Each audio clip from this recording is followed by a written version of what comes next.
Identitas nasional merupakan ciri atau jati diri suatu bangsa dan membedakan bangsa tersebut dengan bangsa lain.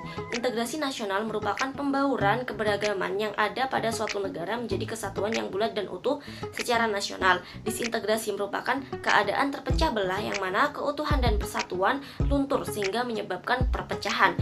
Menurut Syarbani dan Wahid, identitas nasional dapat dirumuskan menjadi tiga, yaitu identitas fundamental berupa Pancasila, identitas instrumental berupa UUD 45 dan tata perundangannya, bahasa Indonesia, lambang negara, bendera negara, dan lagu kebangsaan. Identitas alamiah meliputi kepulauan dan pluralisme dalam suku, bahasa, budaya, dan kepercayaan. Parameter identitas nasional yaitu pola perilaku seperti sopan santun, salaman, meminta izin pada ortu, dan tidak mendebat ortu. Lambang yang menjadi ciri seperti bendera merah putih, Bhinneka Tunggal Ika, Garuda Pancasila, lagu kebangsaan, dan juga alat perlengkapan yang digunakan seperti batik, rumah adat, dan alat pertanian.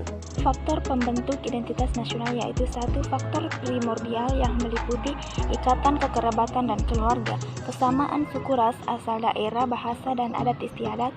Dua, faktor sakral yang meliputi adanya kesamaan agama yang dipeluk dan ideologi doktriner yang dianut oleh masyarakat yang bersangkutan. Tiga, Bhinneka Tunggal Ika. Pada dasarnya, Bhinneka Tunggal Ika adalah kemauan warga bangsa untuk bersatu dalam perbedaan.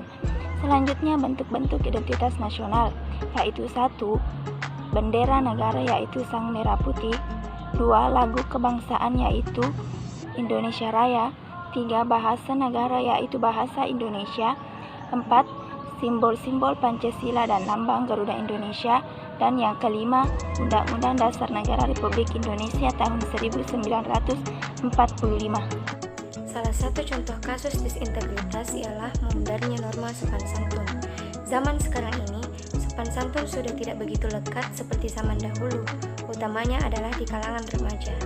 Remaja mulai tidak menghormati orang lain, bahkan terhadap orang yang lebih tua, baik dalam bertutur kata maupun bertindak, sehingga tak jarang bisa menimbulkan konflik satu sama lain, sebab perkataan yang buruk dapat menyulut kemarahan dan tak jarang berujung pada kekerasan.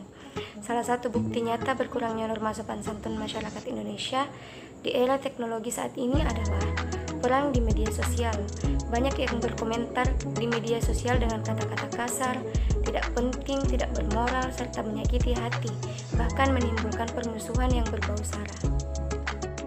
Solusi untuk kasus disintegritas. Pertama, mulai dari sekarang, supaya orang tua harus pahami dan mengerti bahwa pendidikan karakter harus dimulai sejak dini. Yang kedua, memberikan contoh. Mengajarkan anak-anak sopan santun akan sia-sia apabila Anda tidak memberikan contoh kepadanya. Yang ketiga, mengenalkan nilai agama. Ajaran-ajaran agama adalah ajaran yang sesuai norma dan pasti dapat diterima oleh masyarakat. Dan yang terakhir adalah terima kasih, tolong, dan maaf. Tiga hal sederhana yang harus kamu ingat untuk mengajarkan sopan santun kepada anak adalah untuk mengucapkan terima kasih, tolong, dan maaf. Jadi, kesimpulan dari materi yang kami bawakan yaitu Indonesia kaya akan beragam budaya dan bahasa, sehingga kita sebagai penerus bangsa harus mengetahui bagaimana karakteristik bangsa kita sendiri. Namun sebelum mengetahui karakteristik Indonesia, kita terlebih dahulu harus mengetahui dan memahami apa itu makna karakteristik negara Indonesia.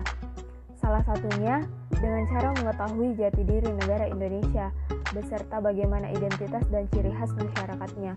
Dengan hal tersebut, dapat menimbulkan rasa nasionalisme dan patriotisme pada diri kita.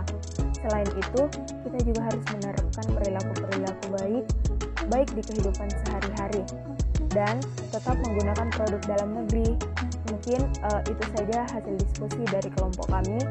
Baik dan kurangnya mohon dimaafkan. Sekian dan terima kasih.